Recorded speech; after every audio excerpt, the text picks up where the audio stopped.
For today's video, I wanted to address a comment that I get quite often when people are making this pattern and they're maybe just second guessing what the instructions are saying, specifically around the shorts and starting the torso. So I know this can be a little bit confusing, but you're just going to do exactly what the pattern says. I'm not going to go too much into like the instructions of it. I'm going to show you on my little sample over here. So let's just look at that. So imagine this is the full piece of the shorts here. I'm just going to do this on a smaller scale. So in the pattern, once you get to that final round of working the shorts, it's going to tell you to slip stitch loosely around. So you're going to slip stitch through the entire stitch, not a front loop, not a back loop, just the whole stitch as you normally would. And you're going to do that nice and loose, just so that there's wiggle room in your stitches. So we're going to work all the way around. I think I have like 12 stitches on here, but I think in the pattern maybe it's like 36 or something like that.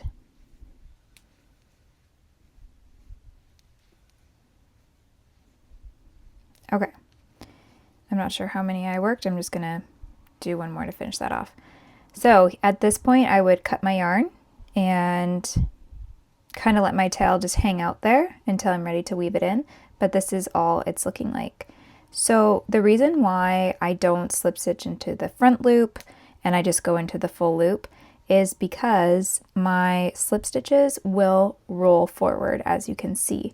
So they're not going to sit up above, they're going to roll forward on that previous round, and that's going to still keep those stitches exposed from the round before. So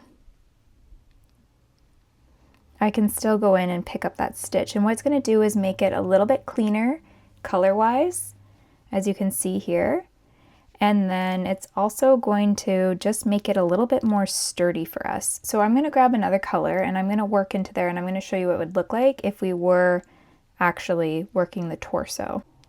So again, obviously this tail wouldn't be here, that would be off. We would imagine this piece would be cut and we're ready to start the next section. We're going to start the torso. So wherever it says, I think it says to start in the middle of the back. So you would flip your work over, find the middle of the back, and you're going to locate those loops. This can be a little bit tricky.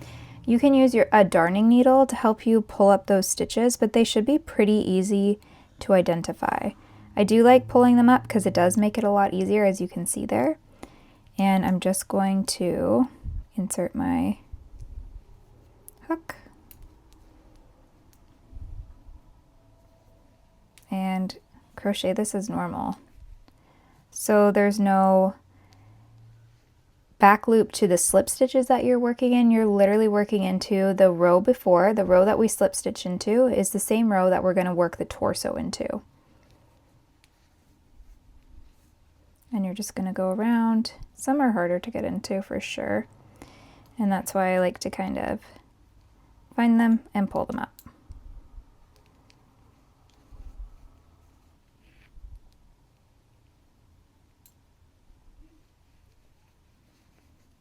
And you would just do that all the way around, just finding those stitches there, so you can see the front loop is still in here as well, but it just makes it nice and sturdy, and it kind of gives it more depth, I find. So that's why I do it that way.